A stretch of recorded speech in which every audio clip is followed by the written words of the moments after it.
All right. Good afternoon, everybody. Welcome. I see we've got some folks coming in. It is great to see you all. See some familiar names in there. I always love starting these sessions by just asking people to open up the chat there and type into the chat where you're coming from. It's always really fun to see where people are coming from today. So if you would just type into the chat, let us know where you're coming from, and really grateful to have you here. Thanks for joining us this afternoon.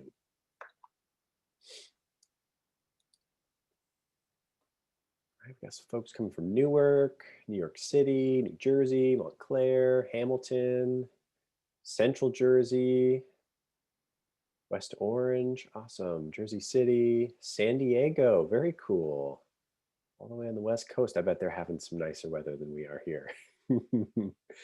Dover, Trenton, Morristown, Ewing, all over. Excellent. Madison, Clifton, Morristown, Basking Ridge, Houston, Texas.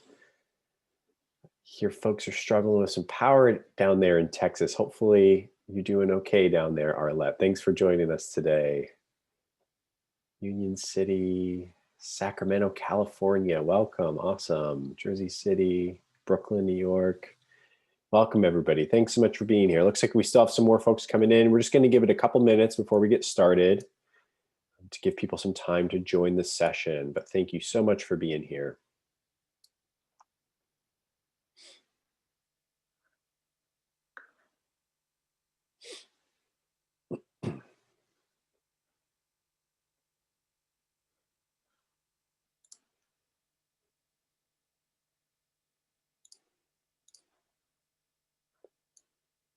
Right, and if you're just joining us, if you would, just take a second to open up the chat and let us know where you're coming from. It's really fun for us to see where our audience is joining us from.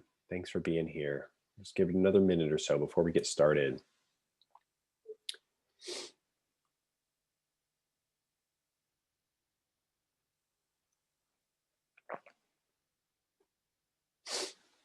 And just to give everybody a heads up, I know this is a question that we get a lot about continuing education certificates and things like that. We will be distributing certificates to those who attended today's session tomorrow. So I will make sure if you've attended today that we will get those sent out to you as well. So again, thanks for being here.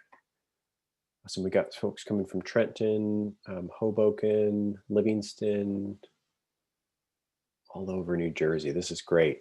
And the country, got some West Coast, some folks from the South. Excellent. All right, well, we are going to go ahead and get started just so that we are mindful with our time today. I know we've got a full session planned, so I want to make sure that we leave enough of time for us. Again, good afternoon. My name is Jesse Bassett, and I am the Director of Education at Good Grief. Thanks for taking the time out of your busy day to join us for this webinar on empowering BIPOC students during a time of grief and loss. I hope each of you is staying safe and healthy in these difficult times. As many of you know, we have a wonderful presenter joining us today, and I'm going to introduce Kimme in a second and then hand it over to her to lead this session.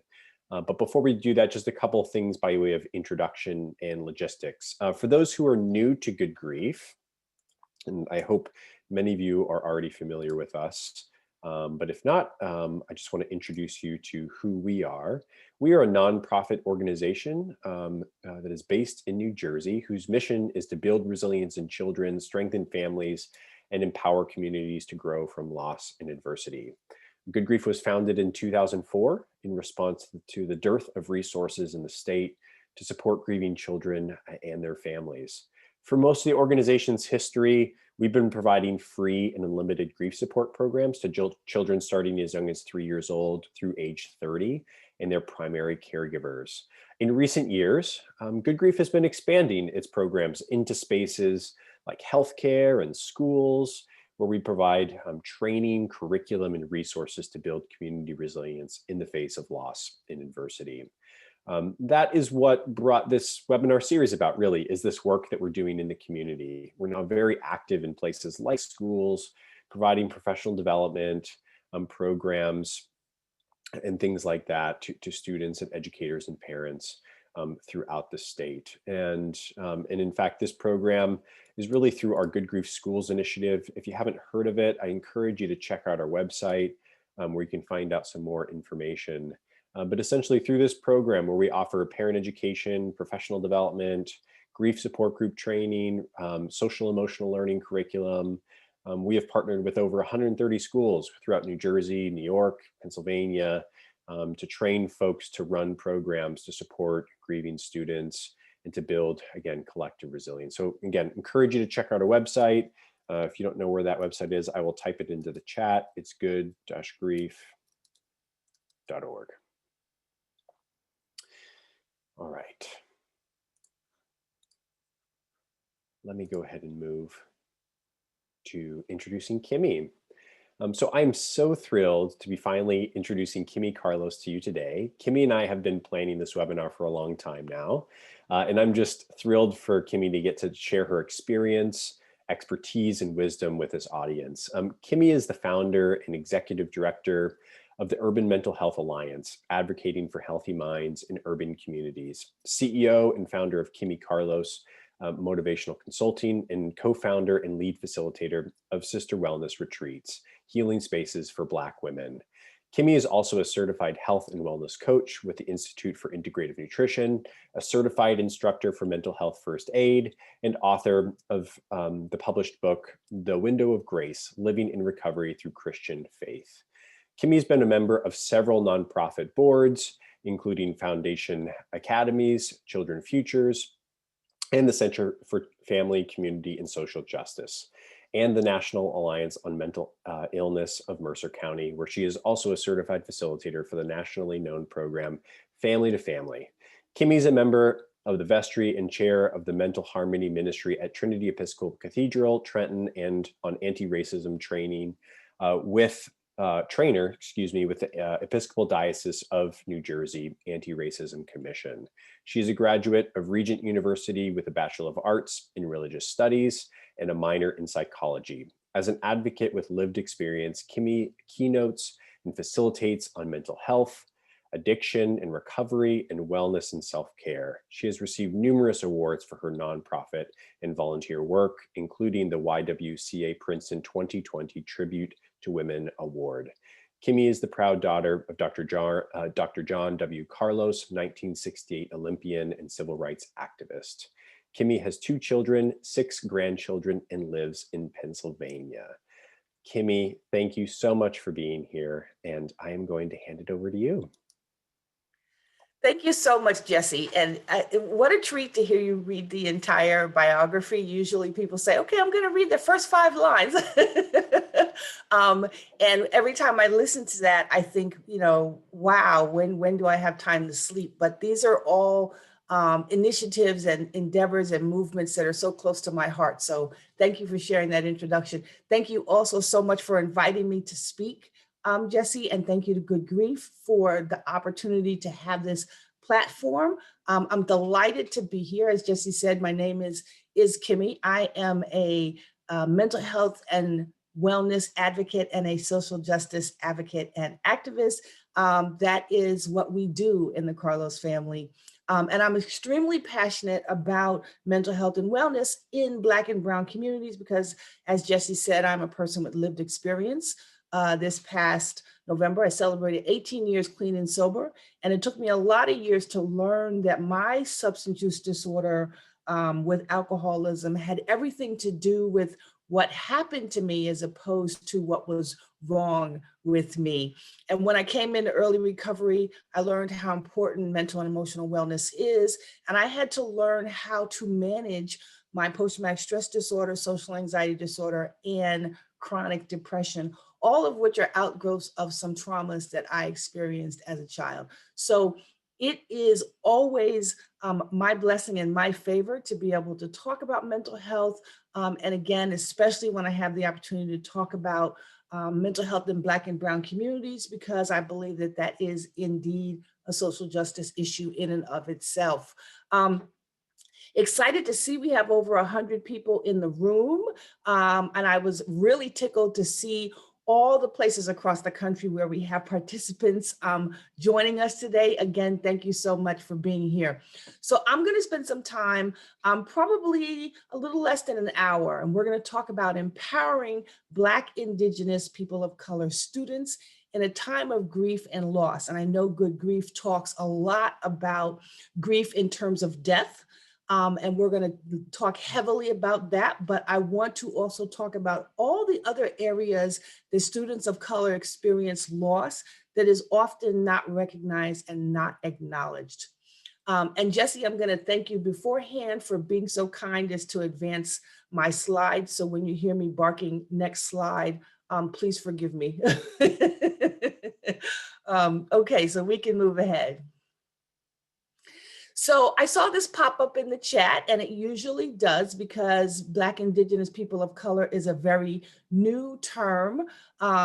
It's important to understand where this came from. So if you're not familiar with the BIPOC Project, I definitely encourage you to visit their website. I'm giving a shameless plug for the work that they do, but they actually coined this phrase. And the reason this is so important is because as you begin to understand infrastructural racism, and we're going to talk more about that, you realize that there are levels of experiences in oppression. And so Black populations and Indigenous populations, or otherwise known in our country as American Indian or Native Indian, they are indeed our Indigenous populations, or as they refer to themselves as our First Nation or First People. These two populations have different experiences in our country than generally people of color. People of African and African American descent are the only race of people in this country whose ancestors were kidnapped and enslaved, and who deal with a level of racism that is more oppressive and more brutal and more violent than any other form of racism.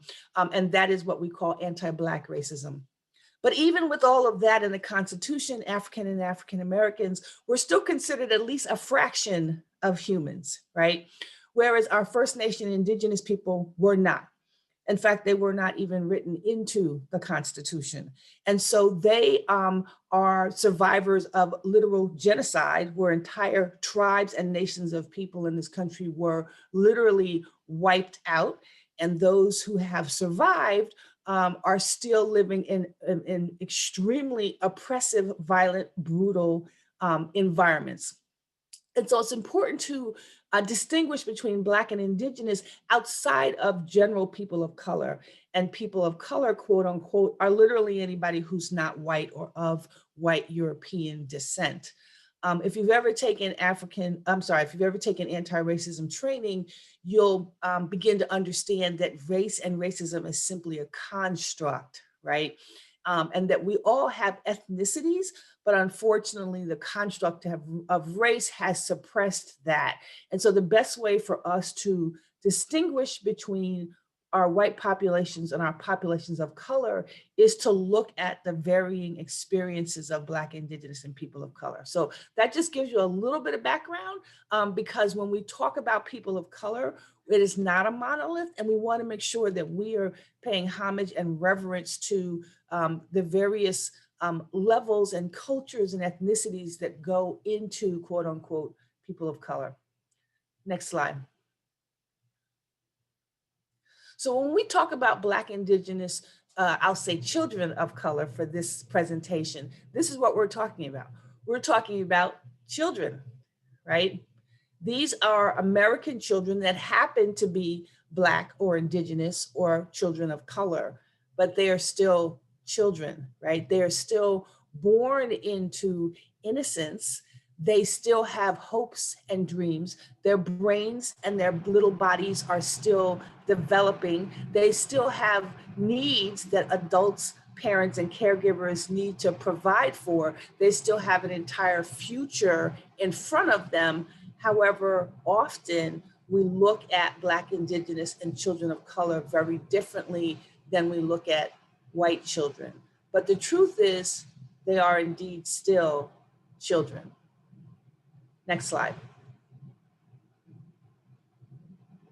So I want to talk a little bit about this. This is really Jesse's expertise area, but I wanted to just touch on what it looks like when a child is in grief, depending on where they are in their development, because a child in grief as young as infancy to 2 years old is very different from a child who's in, let's say 2nd to 5th grade, right? However, children as young as infancy to 2 years old do experience grief. Because they can't sit up and tell us that they're grieving does not mean that they aren't grieving. And children as young as infancy to 2 years old can suffer the trauma of losses, whether it's through death or through separation from a parent.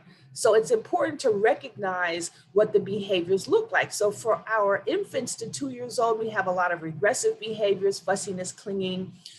In our grades, pre-K to kindergarten, right? Behavioral shifts such as aggression or withdrawal, fear of separation or nightmares, developmental regression. With grades 2 to 5, we have developmental regression again, grief ebbs and flows, behavioral shifts such as aggression or withdrawal, and somatic complaints. What's interesting here is that many people don't often recognize that by the time you're in 2nd grade to 5th grade, it's easy to fall into negative, unproductive behaviors because of the grief and loss that a child might be experiencing, and it hasn't been recognized, right? So we have children as young as 5 years old as young as 5th grade, which would be about 10, 11 years old, that actually fall into gangs, that actually fall into drug use, that actually fall into drug trafficking, because they might be dealing with stages of grief or loss that hasn't been recognized. And they're looking for that stability. They're looking for that validation. Next slide. When we move into the higher grades, let's say grades 6 to 8, so now we're looking at middle school, we're looking at anger and despair, we're looking at blame of others or ourselves, right? And then when we get into high school, so now we're talking teenagers all the way up to perhaps age 19, looking at aggression again, anger, right? Increased risk-taking, promiscuity, drug and alcohol use, again, which can all happen a lot earlier, self-harming behaviors, right? But the challenge with this is that often in children of color, we don't view these behaviors as health concerns. We view them as criminal behaviors. We view them as adult behaviors. And we don't provide the stable, empowering support that our children need when they're struggling with a loss.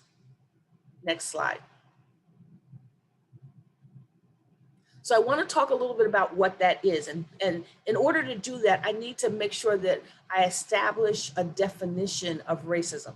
Because if you are like me up until just about maybe 5 years ago, when I first took anti-racism training, you believe that racism is actually a behavior. And there is such a thing as racist behaviors. But racism itself is an infrastructure. It is a structural, institutional, systemic system. So the dragon in the room is actually the infrastructure of racism itself. The truth be told, the KKK and the cross burnings and someone calling me the N-word is the lowest form of racism. While it is violent and brutal, the most oppressive form of racism is the way it is literally built into the fabric of our country. Systemic racism touches every part of America. It infects our educational system, our healthcare system, our judicial system, our financial system, our food and drug administration, our housing system. Every part of our country is built on systemic racism. That's not to say that that's your fault or my fault, but it's important for us to recognize the dragon in the room in order for us to do the work around creating equity and justice in all of our systems, which clearly includes our educational system and anything and everything that touches the lives of our youth. So it is that infrastructural racism, that systemic racism that often distorts, if you will, the lens through which we see Black and brown children. And when I say Black and brown children, I say Black meaning African and African American, and I say brown meaning Latino, Asian, East Asian, Caribbean, and anybody else who is not white of European descent is what I mean when I say Black and brown children. So institutional racism has a tendency to distort the way we look at Black and brown children. And it absolutely twists the way we engage with Black and brown children. And it challenges Black and brown children to see the world as a place of opportunity. Next slide.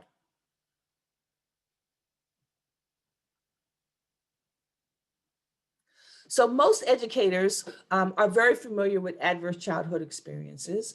I was not introduced to this until maybe a good 6 or 7 years ago, where I happened to be at a conference and a colleague said, come with me to this workshop on ACEs. And I thought, okay. And in the workshop, they actually passed out the ACEs test. And there's 10 questions that ask you regarding the 3 areas where you may have suffered trauma, right? So household challenges, abuse, and neglect. Out of 10, I had 9. I had a scale of 9 on the test.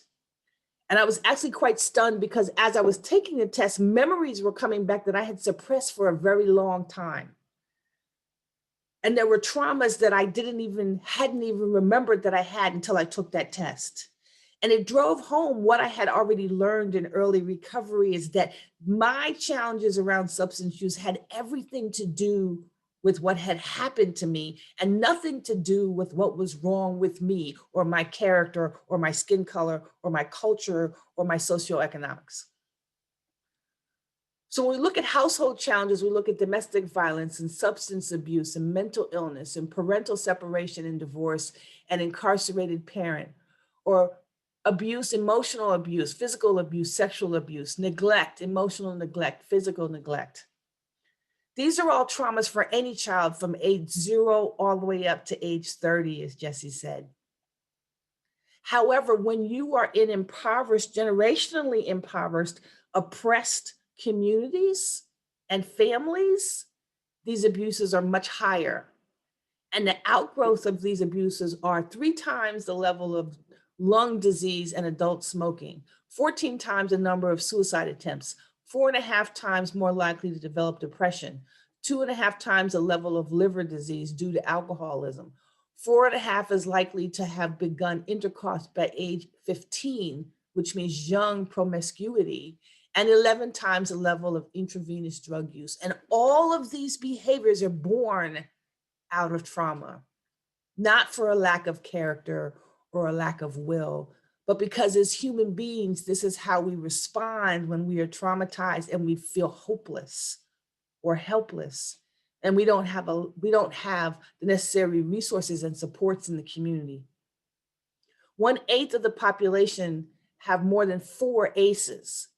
People with 6 or more ACEs can die on average 20 years younger than the general population.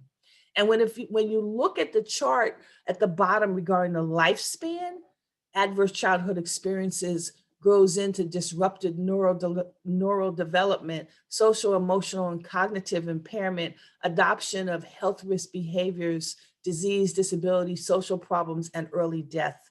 And so often when you see in the news, Black and brown young men and women, and you say to yourself, why did they do that? Well, what were they thinking when they committed that crime? Or why would they display such behaviors? But when you look at the possibility that there may have been some neural development there, that there may have been some challenges with neural development or some challenges with social emotional growth. If you think about the fact that there might be some serious challenges around physical health, you begin to understand the behaviors that we see. But often those behaviors are not looked at as health risks or health challenges. They're looked at as criminal behaviors and character defects. Next slide. And so I was so excited when I saw this slide, and this comes from ACE's Connection, because it really begins to break down a lot of the traumas that we see that's tied deeply into the social injustices in our countries, right? So if we look at number one in the household, incarcerated family members and divorce and homelessness and parental mental illness and alcoholism and drug abuse and maternal depression and domestic violence, right? Those are all common ACEs that we just talked about. But if you look a little deeper and you go down to the roots of the community and you start to see historical trauma and substandard schools and structural racism and lack of social capital and mobility and poor water and air quality and violence and poverty and substandard wages and lack of jobs and poor housing quality and affordability, all of which is a result of strategic oppression. These things didn't just suddenly happen. This was by design. And again, this is not to say that this is your fault or my fault. This is the structure in which our country was built. And when you build a country on something as fragile as systemic racism, you're going to see the consequences of that. And so ACEs are born out of these things in the community, which translates into behaviors that we see in our households, not to mention what also happens in our environments around climate crisis and wildfires and natural disasters and earthquakes and volcanoes and sea level rises. All of this affects our children, but it affects our Black and brown children to detrimental levels, because not only do our Black and brown children suffer the traumas, but then they're also not offered the resources and the support that they rightly need as innocent young humanity. Next slide. So while we like to think of grief in children as soft and innocent and do no harm and cuddly, and they need a hug, and we need to provide for them, and we need to protect them, we need to give them resources and support. When we think of grief, this is what we think of. But actually, often grief looks like our next slide. It looks like trauma. It looks like criminalization. It looks like adultification. It looks like re-trauma, because it often ends in incarceration, or it ends in gang warfare or drug warfare or sexual trafficking or bullying. I can't think of a single reason why that child on the left would ever be in handcuffs. That child on the right doesn't look like they might be much older than 12. I can't imagine why they would ever be in handcuffs either. And that child in the middle is probably about 19. And I guarantee you that any behaviors that landed them in handcuffs started with a trauma and a loss. So I want to talk specifically about what grief looks like, because we often think of grief in terms of losing a family member or a loved one to death. And that is very legitimate, because in our most marginalized and oppressed and impoverished communities, death means losing a parent to gun violence. Death means losing a parent to police brutality. Death means losing a parent to substance use overdose. Death means losing a parent to early death because of very preventable diseases due to lack of nutrition. All of which are often not recognized as legitimate reasons for young Black and brown children to be displaying natural grief and loss reaction behaviors. But it's important to also recognize other forms of loss, right? That are sometimes just as traumatizing, if not more traumatizing, than when we actually lose a loved one to death, right? So when we lose a loved one to mass incarceration, when they've been swept up into the justice system, and suddenly you lose parents or siblings or aunts or uncles for decades at a time. or when you watch a parent or a loved one slowly descend into substance use, and we know for a fact that drug infiltration in Black communities was by design. That's not opinion. That's fact that you can research. And the loss that our children suffered, the grief that our children dealt with watching loved ones descend into substance use, the grief and trauma and loss of generational poverty, watching from generation to generation succumb to homelessness, succumb to evictions, succumb to food insecurities, because of all the barriers that prevent families from pulling themselves out of poverty, and then in turn blame families for being impoverished. All of these things affect Black and brown children on monumental levels when it comes to grief, when it comes to loss, when it comes to trauma, and it's often not recognized as natural children responding to the adversities that they have experienced through no fault of their own. Next slide. So often when I teach this, this is about the point where I start seeing things pop up in the chat that say, well, now that I'm depressed listening to you, but I think it's so important that if we are going to be change makers, we have to give integrity to what it is that needs to be changed. We have to look at those oppressive barriers and infrastructures and systems that oppress our young Black and brown children. We have to be honest about the mistakes we've made as a country. We have to be realistic about ways we've been complicit in traumatizing our children. And when we do that, then we can start to really make the change. Then we can start to really begin to build that ideal world that our children deserve. Because Black and brown children suffer grief and loss also. But if we use a cookie cutter approach and we pretend that all children look like that cuddly little blue girl, then we do Black and brown children an injustice. So I was delighted when Jesse came to me and said, hey, can I have a conversation with you? Because we want to make sure that we are embracing our children of color. We want to make sure that we are understanding how to support their needs. Well, I was over the moon. When I was 12, I lost my mother to suicide. It was and is and remains the greatest trauma of my life. Black folks didn't talk about suicide in 1978. And I don't think they talked about bipolar disorder or what they called manic depressive. And I believe with all my heart now and what I know about mental health, that my mother had undiagnosed bipolar, because I vividly remember what would be manic moments. And I remember my mother being depressed for the majority of my life.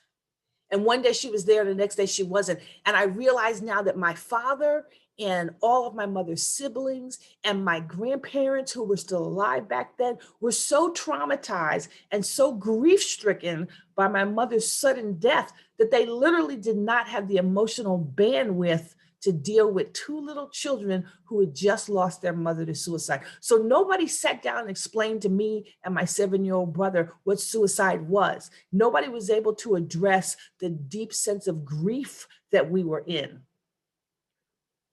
So by the time I was 14, I was a full-fledged alcoholic. By the time I was 16 and 17, I was pretty promiscuous. And I lived in active alcoholism until I was well into my 30s. I had been married, divorced, had bought a house, and was raising 2 children before I got sober, because the alcoholism was the only coping mechanism I had, because nobody had taught me resilience. Nobody explained to me that you're going to deal with adversity in life, but this is how you get back up and learn from it. Nobody taught me that. So when it comes to all children, but especially our Black and brown children, it's important that we begin to teach them resiliency skills. And we need to do that early in life, because inevitably our children are going to experience loss. They're going to experience grief. They're going to experience trauma. That's a part of life. But they need to understand that none of that is their fault. And they certainly don't deserve it. And they have everything within them to rise above it when we begin to create infrastructures that provide confidence in our children and adaptability and purposefulness and social support. Social support is the biggest piece of this because it's unfair to put the onus on our children to live under the oppression and the adversities that they deal with and then blame them for the behaviors that they have. So we as adults are responsible as parents, as caregivers, as community members to build those social supports so that our children have an opportunity to grow up in a safe world, a world that empowers them. So the first step is resilience. That needs to be baked into everything we do for our children, in our homes, in our community services, in our educational systems. We need to be teaching the whole child because resilience is a lifelong tool that they need in their toolbox. Next slide. The other piece that I think is so important is self-advocacy, because see, Black and brown children have been taught directly and indirectly, consciously and subconsciously, that they don't deserve anything good, because that's what we teach Black and brown children. We don't often teach Black and brown children how to speak up for their own needs. In fact, we're told not to speak up. So many of our children don't understand self-advocacy. And so while they're crying out for attention and understanding and appreciation and respect, we're squashing them in our criminal justice system instead of teaching them how to advocate for themselves, teaching them how to speak up for themselves, how to use their own voice, how to stay informed, to know what their rights are, how to find support and resources, how to solve problems, how to create their own self-determination and chart their own journeys, and how to ask for help when you need it. This goes hand in hand with resiliency because, again, especially our children in our most marginalized communities are suffering atrocious losses and traumas and are so steeped in grief that suddenly gets wrapped up in alcoholism and drug use and gang warfare because there's no support mechanisms there and there's nobody teaching them self-resilience and self-advocacy. The onus is on us. The onus is on us to create those community supports that provides this for our most marginalized, most underprivileged children. And that's not to say that our white European descent children deserve any less. But it is to say that our Black and brown children, if we believe in practice equity, need all the more attention for all the barriers that have been strategically placed in front of them. Next slide.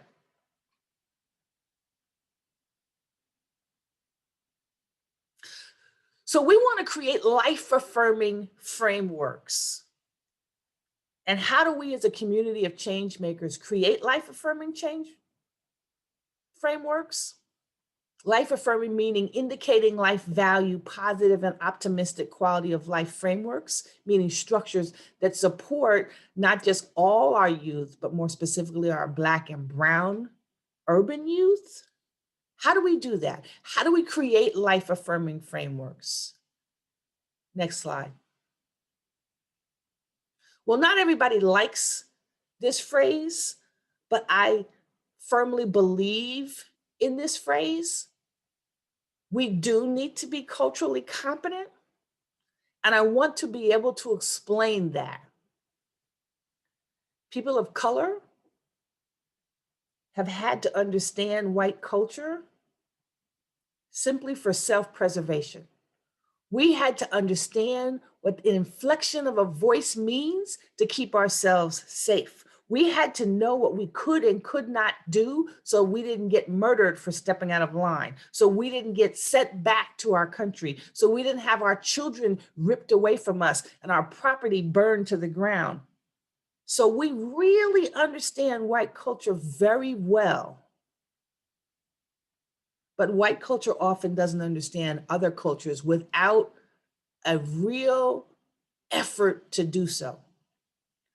So cultural competence means literally taking the time to understand the various multicultures around us. And I really like this definition from the American Medical Association: the knowledge and interpersonal skills that allow providers or community members or educators to understand, appreciate, and work with individuals from cultures other than their own. It involves an awareness and acceptance of cultural differences, self-awareness, knowledge of patient's culture, and adaptation of skills.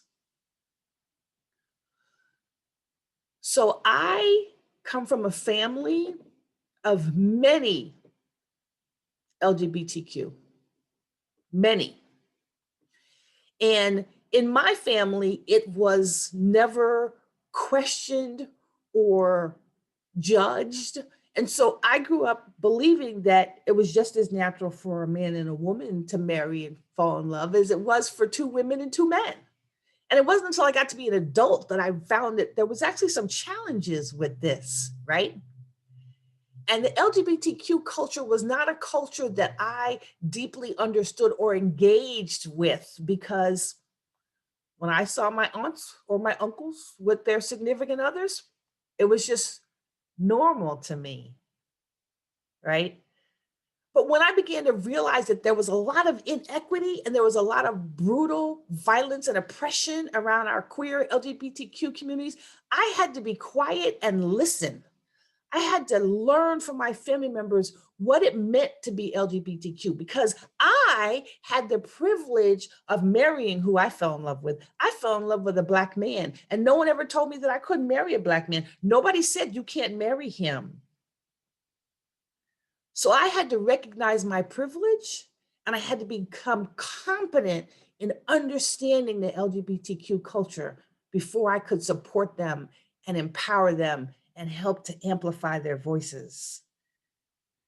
So competence does not mean whether or not you personally are competent. It means being competent in understanding the multiple cultures that are around us and that make up America. And on this next slide, I want to talk about the different components to cultural competence. So I'm going to read through these because I think they're so important. So first step is cultural awareness, involves self-examination of an in-depth exploration of one's culture and professional background. This component begins with insight into one's cultural healthcare beliefs and values, a cultural awareness assessment tool that can be used to assess a person's level of cultural awareness. Right? So first we have to understand our own culture, our own beliefs, which includes our own biases, right? And then cultural knowledge involves seeking and obtaining information based on different cultural and ethnic groups. This component is expanded by accessing information offered through sources such as journals and articles and seminars. That also includes workshops and presentations and videos and books. And then creating a cultural skill. And again, this is whether you're a healthcare worker or a community worker or a social worker, right? Creating that skill means collecting data and immersing yourself into that community. And then cultural encounters is how we actually engage with different cultures, right? Because we can do all the textbook learning, but just like healthcare workers engage with different cultures as educators, as community members, as parents, as caregivers, we can also do the same thing. We can begin to engage with those cultures. But you'll notice that we don't even get to the deep engagement part until we first have a level of awareness and knowledge and begin to build the skills. And then most importantly is the desire. Do we have a desire and a motivation to become culturally aware and to seek cultural engagement. What is your desired level? So I think our responsibility is to make sure that we're understanding the culture of Black and brown children.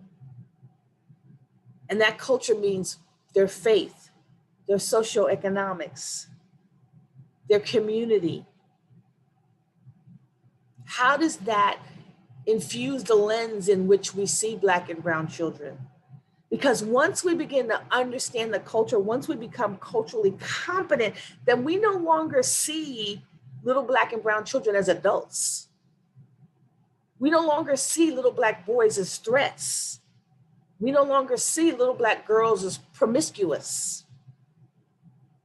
We no longer see little Latino boys and girls as undeserving of a place in this country, right?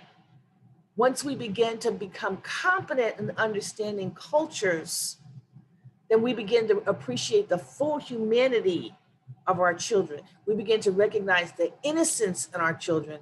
And once again, we begin to realize that their grief and their trauma and loss behaviors are because of what was done to them, not because of what's wrong with them. Next slide.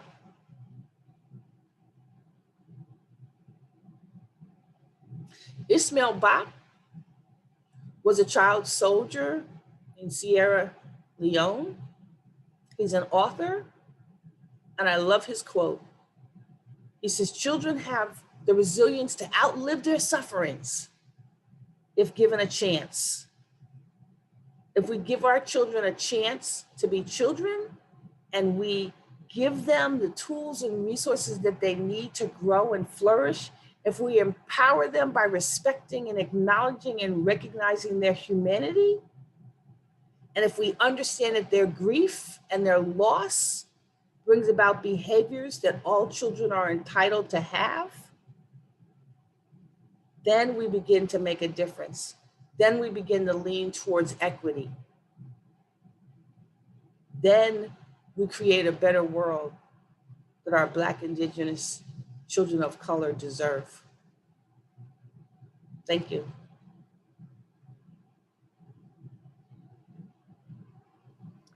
Kimme, thank you so much for sharing. We are going to open it up for questions. And so if you have a question that you've been wanting to ask, feel free to use the Q&A box or the chat, and I'll try to pull some questions there. Before I open it up to the rest of the group, I just wanted to ask you a couple of questions, Kimme, that have come to mind for me from your presentation. I just want to start by saying thank you so much. It was really, I found it to be beneficial for my own learning and growth. And so really appreciate you and you sharing your story with us, and again, your expertise. So a couple of questions just to get us started. One of the themes that I kind of saw running through your presentation is this idea of, that we tend to look at children who identify as Black, Indigenous, persons of color differently. We tend to look at their behaviors differently. We tend to interpret those behaviors very differently. And so the question that I have for you is as regards to kind of this connector between that and structured racism and what you mentioned about that previously. And specifically, what tips do you have for those who identify as white or as a person of privilege to be a better advocate or to be a better ally for the BIPOC community? And especially thinking of like a context like school, where behaviors can be, such an intersection in our daily life, where we tend to go into behavior management mode really quickly. And this is where some of our intuitions, some of those instincts kick in without us even thinking.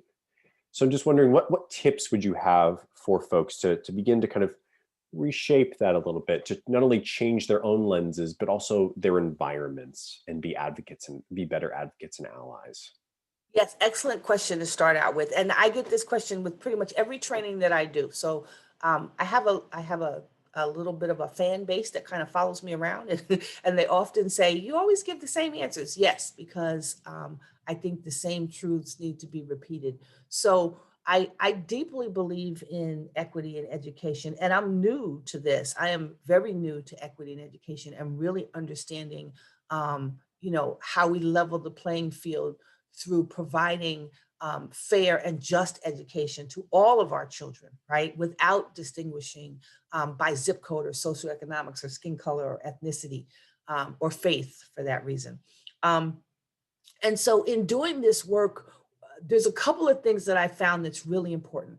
The first thing is anyone who is going to engage with our children needs to take anti-racism training. And at this point, everybody throws up their hands and goes, really? I don't want to do that much work. Well, it's important to understand that if we're going to really make change, we have to first understand the dragon in the room, right?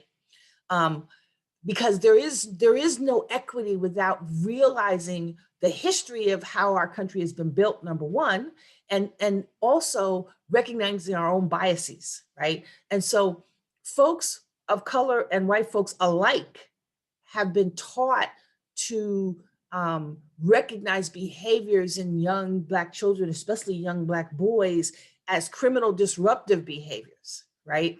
And when you go through anti-racism training, you begin to peel back those layers of socialization that has taught you how to view the world of which our children are a part of. So the first thing I would encourage you to do is go through anti-racism training. Now, there's formal training that you can go through, and there's a myriad of organizations that offer really good training. And Jesse, I will send resources to you afterwards, and feel free to share them. But if you don't have the capacity, because not everybody has the emotional and physical capacity or bandwidth, to go through serious anti-racism training, or maybe not yet. Maybe I'm not there yet, Kimme. Well, the wonderful thing is we're at a time in history where information is literally at our fingertips. Yeah. Imagine what our ancestors and elders could have done if they had had Google back in the 1800s and the 1900s and during the civil rights movement, right? Imagine how limited the power of Jim Crow would have been if there had been Google, right? Yep. And so in today's world, there's no excuse for not being able to educate yourself. So if you don't feel like you want to sit in formal training, I get that. Or maybe you're just not ready. Then let me give you some resources to start. If you really want to understand the socialization of white folks and how they view people of color and how they view the world, I strongly encourage you to read White Fragility. There's a lot of controversy around that book, but I think the book is excellent. And the only controversy I see is folks who aren't comfortable with understanding the truths that this book speaks to. So Robin DiAngelo does an excellent job of kind of peeling back the layers and giving you a bird's eye view of what goes on in the minds of white folks, again, because of the way white folks have been socialized. The other side of the coin is post-traumatic slave syndrome by Dr. Joy DeGruy, who speaks to the trauma of African and African Americans and why Black folks, again, behave the way they do, right? Post-traumatic slave syndrome by Dr. Joy DeGruy. I would encourage you to read that one. And I would encourage you to spend as much time as you can reading as many Latino authors as you can to really understand what it's like to have a country literally ripped away from you and told that your ancestors who have spent centuries on this land are no longer welcome, right? Because what a lot of people don't know is large parts of what we call the Southern Hemisphere of the United States actually belong to Mexico. And so a lot of the Mexicans and South Americans that are in our South didn't immigrate. They've been there. They were there before we came. So there's a lot of authors that will teach you Latino history. So the first step is to really begin to understand anti-racism, because you cannot begin to fight the dragon if you don't first understand it. So it's really, really important. Now, most people say, well, why is it always about race? Well, because the simple fact is this country was built on white supremacy. Now, it could have been built on blue supremacy, or green supremacy, if our skin colors had been that way. But it just so happened that it was built on white supremacy. And white supremacy was actually born, white supremacy is an intersection of capitalism and Christianity. So we want the money and we want our faith to be supreme. And the best way that we can do that is to divide people by their skin color. It's just a construct. That's all it is. It could have been by eye color, or it could have been by hair texture, or it could have been by height, right? It all comes down to oppression. So in order to really understand that, you have to first do the homework to be an ally, okay? And once you begin to do the homework and you begin to understand what the construct of racism is and how anti-racism works, which is very different from I'm not racist or I don't see race, which are forms of racism, right? Anti-racism work will help you begin to do the work in yourself, which is the first step of cultural competence. And that will infuse the way you begin to look at Black and Brown youth. You'll begin to recognize them as humanity, because quite frankly, our children are often not recognized as humanity, right? Mm-hmm. So you begin to recognize them as humanity and you become much more aware of your own biases. And then at that point, you can begin to start building just infrastructure and equitable frameworks that will empower our children rather than suppress and oppress our children. Thank you, Kimme. Another question that I had, and then we'll open it up to the group. This intersected with something that you actually said in the presentation, specifically about your mom's suicide. You had said that Black folks didn't talk about it in 1978. Did I get the year correctly? Yes, you did. Yeah. And I think that this is still an ongoing thing that comes up a lot. And that's true for Black folks, it's true for brown folks, it's true for white folks. Like, this is an issue that we see at Good Grief where people don't want to talk about death, loss, these really big things. Now, I think what can happen sometimes, Kimme, is there is an added layer of fear, nervousness about being insensitive when it comes to cultural competence and those kinds of things from someone of European descent, where maybe they hesitate to bridge that gap and have that conversation, all for the sake of, well, I don't want to be insensitive to whatever their family or cultural tradition might be. Mm-hmm. So what tips do you have? Because we don't want to force people to talk. Right. Right. But right. There's a difference between not forcing someone to talk and just ignoring the issue altogether because they happen to be Black or brown and I'm white, and I'm just afraid of bridging that conversation that might have some cultural underpinnings to it.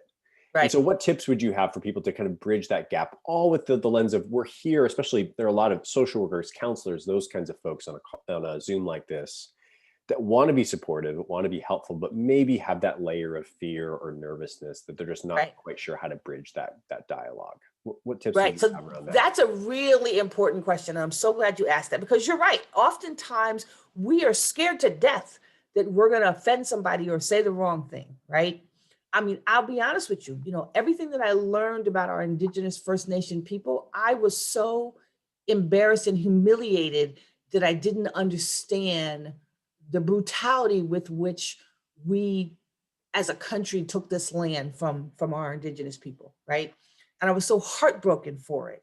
And so I really had to go do the homework, because if I were to meet, an Indigenous person, and we don't have a lot of that population in the Northeast, but I have had the opportunity to meet a few, mm-hmm. I don't know what to say, and so I understand and I recognize what that feels like, when you're like, I want to say it, but I don't know what to say or how to say it. And I certainly don't want to offend or cause more harm. And so there's a phrase that I'm sure everybody has heard called holding space. And what holding space means is I'm going to be here for you. I'm not going to tell you what to do or how to feel or give you platitudes or opinions. I'm going to come to you and I'm going to say, let me sit with you. Let me sit with you physically. Let me sit with you virtually. Let me sit with you on the phone and just be here. If you want to talk, we can talk. If you don't want to talk, we don't have to talk. You can talk and I can listen. I have no opinions. I'm just going to hold this space for you, and I'm going to keep this space safe. So you know that I will not judge you. I will not give you my opinion. I will not withhold my friendship or my safety based on what you share, right? I'm just going to hold this safe space for you. Okay. And it's important that that we do that, because when we do that, regardless of our ethnicity or our socioeconomics or our race, or it comes down to just acknowledging and respecting basic humanity, right? Because my pain as a Black woman is no greater than the pain of a white woman who lost her mother to suicide, but my pain is very different, and for very different reasons, right? So last year we had several very high profile murders of Black people: Ahmaud Arbery, George Floyd, Breonna Taylor. And when Black folks see that, we're in a lot of pain. We grieve with those families because we're watching on the news every time they show one of us get murdered. Every time we hear the gunshots on the news, I'm leaping across the living room, dashing across the couch to get the remote to turn down the sound, because they keep playing the sound of this gunfire when the last Black person was murdered. They kept showing Ahmaud Arbery get killed. And we grieve, we're in pain every single time that happens, because I know that that could be my son, my grandson, my daughter, my granddaughter, one of my two sisters, one of my two brothers, right? And so I had a lot of white folks that came to me, and they came to me in one of two ways. Some folks came to me and said, I just want you to know that I recognize your pain. I don't understand it, but I recognize it, and I'm here to hold space for you whenever you need it. And then we had other folks that came to me and wanted me to explain my pain to them, and wanted me to explain what they could do to help, which again is born out of socialization of systemic racism, where white folks often believe that it's the responsibility of folks of color to service them, right? And so while you can go to people who are suffering around suicide or any other loss or grief and hold space for them without asking them to do the emotional work for you, because they're already doing their own emotional work just to survive. So there are some folks I had to say quite kindly, I'm sorry, I can't do the emotional work for you. I'm not in a position to answer questions or provide resources for you because I'm struggling, because the person who was murdered looked like me, and look like my children, look like my son and my son-in-law, look like my two grandsons, look like my two brothers. So hold space and recognize the humanity. That's all you have to do. And when you do that, you will earn respect and you'll build relationship. Love that. Thanks, Kimme. I know I promised I was going to open it up, and I will, but I did remember I have one more question I really wanted to ask you. You talked about taking the ACEs test and realizing that you got a 9 out of 10. Talk to me about that a little bit more, and about like getting that kind of knowledge of the impact of these experiences, recognizing that these things have played a significant role in your life. Right. The word that came to me, and I jotted it down when you were talking about it, was empowerment. Because Yes. knowledge is power. And so talk to me about that, and kind of your opinions, your thoughts on teaching our kids at a young age, even about the impact of these experiences, Right. and how they will have to navigate through them to empower them for their future. So yeah, I'm just wondering if you could share a little bit more about that. Yeah, well, first let me say that I don't even know where to start with that. I'm grateful that I had been sober for a lot of years, like more than 10 years when I took that test. Okay. Because that is an impactful test. And if I hadn't done all the years of work on myself, right? All the years of therapy and support groups and, studying my recovery books and re-embracing my faith and, really doing the work to build life skills and coping skills and really growing as a human being, as a mother, as a Christian. If I hadn't done that work, that could have really had a negative impact because it was so powerful to realize the things that I had struggled through as a child, right?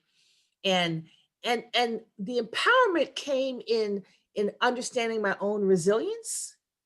And also I felt empowered to know that what I believe is the creator used my experiences to be a voice for those who don't have a voice or don't have the ability to use their voice. So I felt really empowered by that, right? Mhm.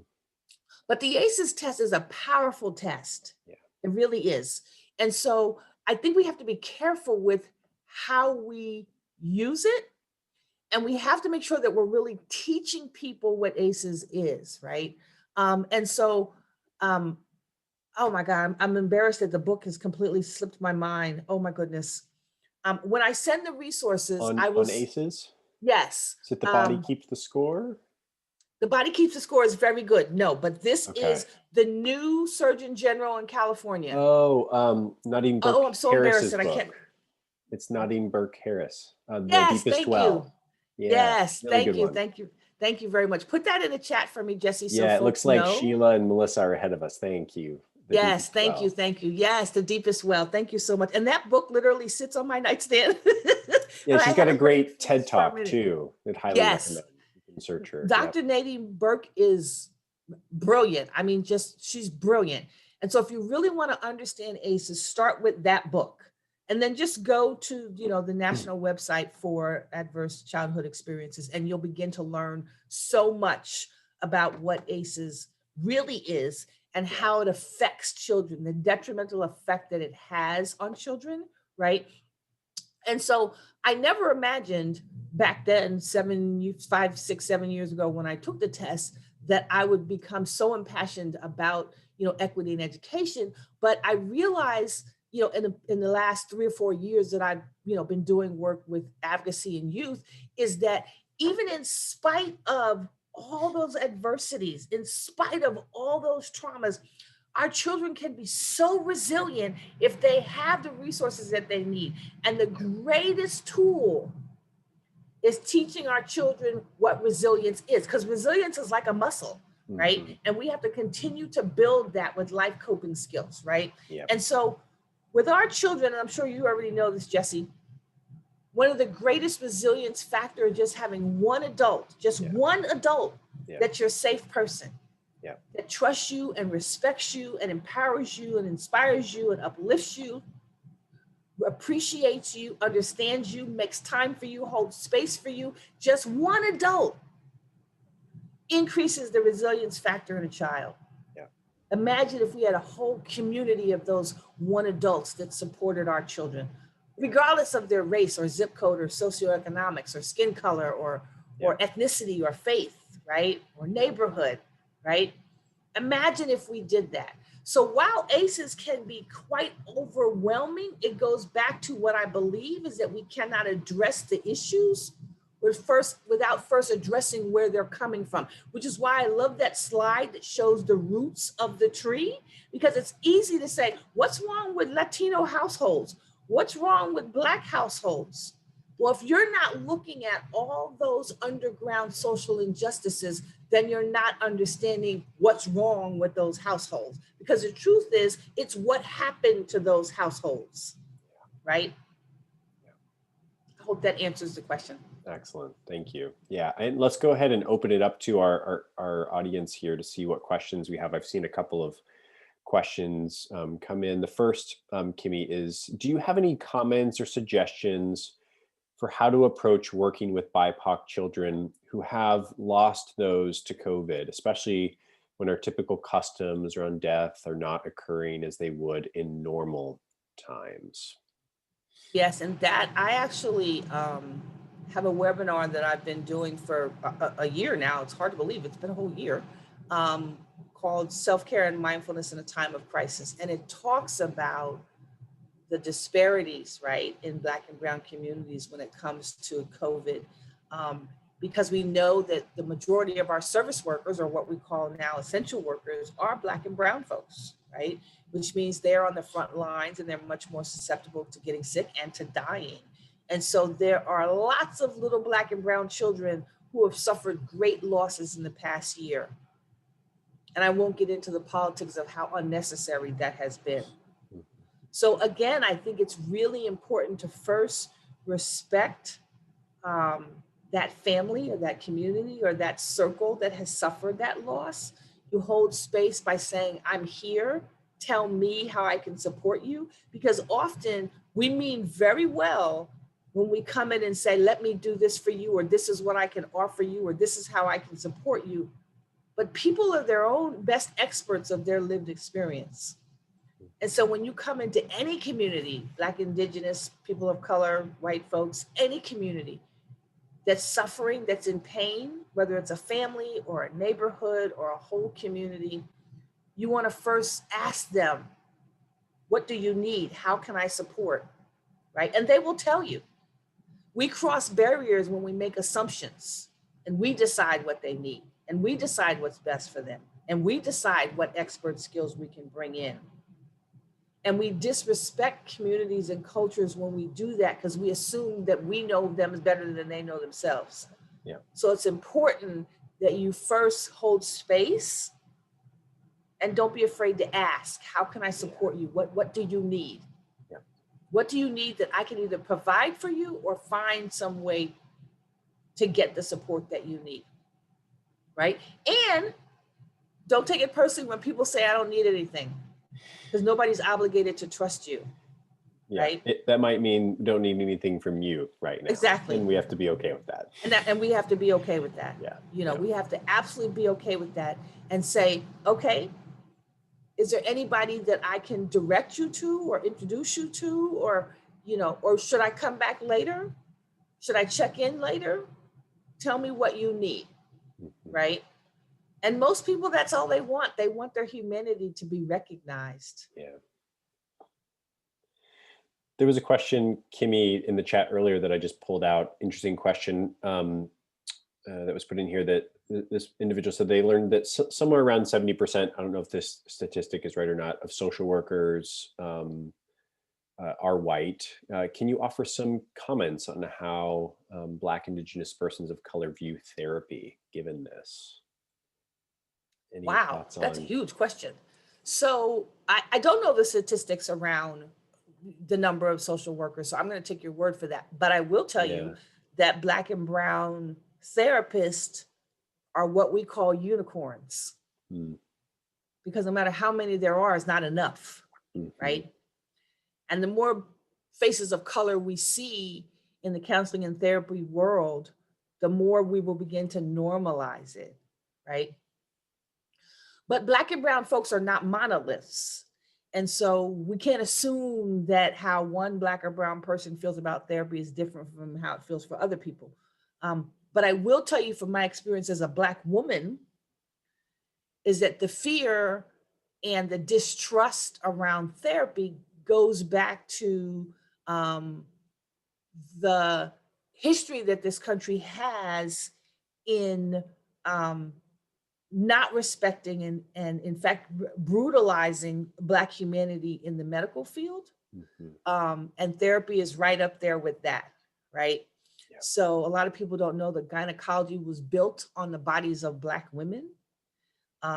Many vaccinations were built on the bodies of Black men. Yeah.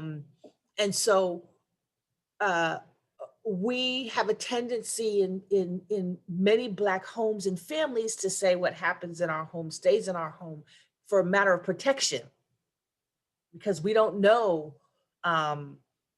what organizations and infrastructures and authorities might do to us if we speak up and say, that we have challenges. I can't even begin to tell you the horror stories that I've heard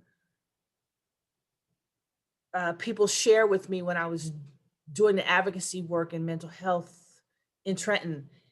And people shared the stories or the experiences that they had when they went looking for support in counseling, and instead they were met with the justice system. I'll give you a milder example. And I remember the last time I shared this example, I had a gentleman in the room who was very angry because he said this was an extreme case. It's not. It's a mild case. It was a young mother who was dealing with postpartum depression, which is common in mothers, especially young mothers who may not necessarily have the supports that they need. And her child was a toddler. And so she was sent to a psychiatrist. And this psychiatrist was clearly not competent around Black culture when it comes to women and hair. And this young lady had a weave. And any woman, Black, white, or any other color, who wears a weave or a wig understands that those things get hot and itchy. And so the whole time she's talking to him, she's tapping herself on her head like this. Because if you've spent a lot of money on a weave, you don't want to scratch it and damage it. So we tap ourselves because it itches. Well, that's not something that the psychiatrist understood or recognized. And so rather than saying simply, what are you doing or why are you doing that? He wrote in his report that he didn't think that she was a safe mother because she was self-harming and she might harm her child. And so they came and took her child away from her. Now, there may have been other circumstances, but that played a big role in it because nobody respected this young lady's humanity enough to just ask a question. Why are you doing that? And I remember this young lady just looking in such pain when she shared this story in one of the workshops I was doing. But that's a perfect example of why people of color don't trust systems of authority, because we're not often heard, we're not recognized. People as powerful as Beyonce and Serena Williams aren't even respected enough when they give birth to their children. Because Black humanity and brown humanity is often not looked at as humanity and not respected as knowing ourselves better than white folks in authority. And so there's a great distrust there. There's a great fear that we're not going to be heard, that we're not going to be respected, that we're not going to be appreciated. Because I was a young Black woman early in recovery and had a history of alcoholism and drug use, when I got sick with Graves' disease, and I kept going to the doctor and telling them that I was in pain, that my hair was falling out, that I had a fever. And they kept asking me questions about, are you doing drugs? And do you need a psychiatrist? Nobody was listening to me saying I'm in pain, until I literally ended up in intensive care because my organs were shutting down, because no doctor would take me seriously. So there's a real legitimate fear around organized institutions of authority because Black folks and brown folks are often not heard and often haven't been taught those self-advocacy skills that are so important, which goes back to teaching self-advocacy and resiliency skills to our youth when they're young, so that they know how to amplify their own voices, that they know how to advocate for themselves, and they recognize when they're being mistreated. And then I would maybe add to that, Kimme, for, folks who identify similarly as I do, a white person of European descent, a person of privilege, to be doing that work to try to first educate ourselves on anti-racism work, but then also to, when children of color are advocating, to believe them and to listen to them, right? I think that's a second piece of that that's really important, that of course we want to teach them to self-advocate, but there is that problem sometimes that they are not believed or they are not listened to even when they do. So Yeah, that's important. A large part of anti-racism work is understanding microaggressions, and one of the forms of microaggression that people do often and not even realize it is called microinvalidation. Right? Where we invalidate people's experiences, we invalidate people's stories. It wasn't really that bad. That didn't really happen. Well, it happened because you didn't do this or you should have done that, as opposed to hearing people's experiences and respecting that they are their own best experts of their experiences. Yeah, yeah. All right, last question here. There was a question about identifying organizations that they can support or assist this kind of work in New Jersey, organizations where they can help. I mean, obviously Good Grief would be one, but do you have any other organizations that you would give a shout out to, Kimme, in terms of supporting definitely building resilience, those kinds of things? Absolutely. So definitely Good Grief, right? Obviously. I'm still impressed every time I go to the website, all the work that your organization is doing, especially being such a young organization. But I'm going to tell you, no matter where you are in the country, because I know we have folks in San Diego, which I love. I grew up in Pasadena, California, by the way, and in Texas and in New England. So we have people all over the country, not just, here in New Jersey, who are in the room with us today. I would encourage you to do some homework and find the organizations in the community that are doing the grassroots. So your bigger organizations, obviously, but look at the smaller organizations that are doing the grassroots work, right? That are deep in the community and could use the support of people who have money, that can help them with supplies and resources, that could help them organize, that you might be able to volunteer a skill or an experience that you have, even as simple as helping them with their books, right? You might be interested in becoming a tutor, becoming a trainer, right? And so I'm always hesitant to say, oh, well, visit this big organization or that big organization, because everybody's clamoring to volunteer for them. But the smaller grassroots, there's so many small grassroots organizations in Trenton that are doing the work, right? And because I'm friends with everybody on Facebook, because I'm a social media addict, I get a chance to see all the work that they're doing by following their pages, right? Those are the organizations that need volunteers. Those are the organizations that are working with youth every day. Those are the organizations that have executive directors and chairs that are pulling money out of their own pockets to support the youth that nobody else recognizes, that nobody else sees. Those are the organizations that believe that you can turn around a 12-year-old and pull him out of a gang and set him on the right course. So I would really encourage you to find those organizations that are in your local communities and support them, because those are the organizations that really need the support of finances and experience and privilege. Awesome. Thank you, Kimme. Really appreciate it. And again, thank you so much for presenting today. It's a really excellent presentation. And as I said, I feel like I'm taking away so much from it. So I really appreciate it. And I'm sure I've already seen and hear lots of praise for it. I think everybody appreciated it as well. We're going to go ahead and start wrapping up this presentation. A couple of last logistics. I really value your feedback. Really important to get some feedback on this. Let us know what you thought of this. You can either scan that with your phone, or I just typed into the link or into the chat, the link there that you can do right on your computer.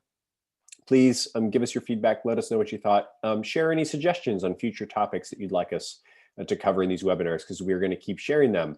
And if you're looking for resources, information about Good Grief, or resources on grief and loss and resiliency, all that kind of stuff we talked about today, check out our website. We built a specific COVID-19 resource page. There's some great resources on there on navigating through funerals in a pandemic, responding to grief and loss in schools, like all of those kinds of things. Check it out.